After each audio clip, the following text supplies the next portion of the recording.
Nous gardons la flamme de l'espoir. Nous gardons la flamme de l'espoir. Le dernier rapport VDEM 2024, l'Institut d'indice démocratique le plus crédible actuellement, a classé le Bénin comme un État à système électoral autocratique. Les faits de ce dimanche 8 mars 2025 survenus dans la commune de Pomassé en sont un corollaire. Ce dimanche 8 mars 2025, en effet, plusieurs députés du Parti Les Démocrates, à leur tête le premier vice-président du parti, l'honorable Éric Oundété, ont été empêchés par des éléments de la police républicaine de participer à une messe pourtant autorisée par le maire de la commune de Pomassé. Aucune explication et aucune interdiction écrite n'ont été présentées aux députés du parti par les forces de l'ordre.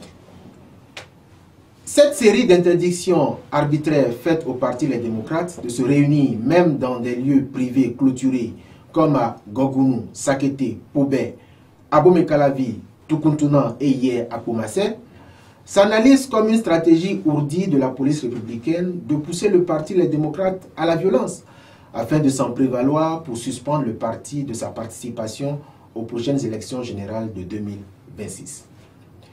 Lorsque le directeur départemental de la police républicaine de la Liborie en vient, sans aucune base juridique, à brutaliser un député de la nation, l'honorable Soumaïla Souman Bouké, et lui arracher sa tablette, que recherche-t-il si ce n'est l'incident pour permettre à ses mandants de faire suspendre le parti Les Démocrates?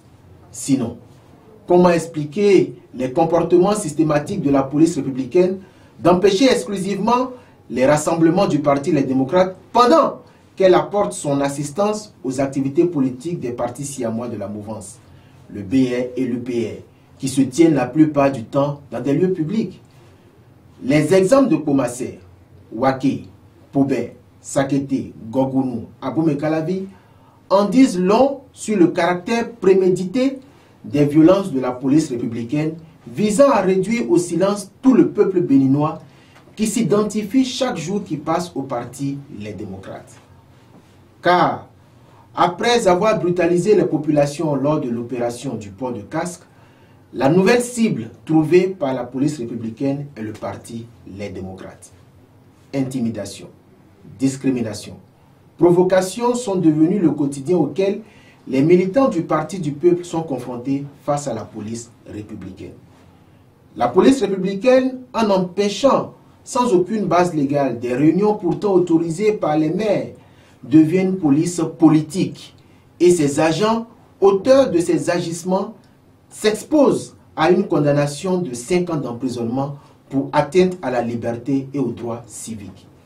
C'est pourquoi le Parti Les Démocrates a engagé des poursuites pénales contre le directeur départemental de la police républicaine de la Liborie, le commissaire de police de la ville de Pobé, les maires des communes de Pobé, de Sakété, d'Abomey-Calavi, de Waké et de Tukuntounan.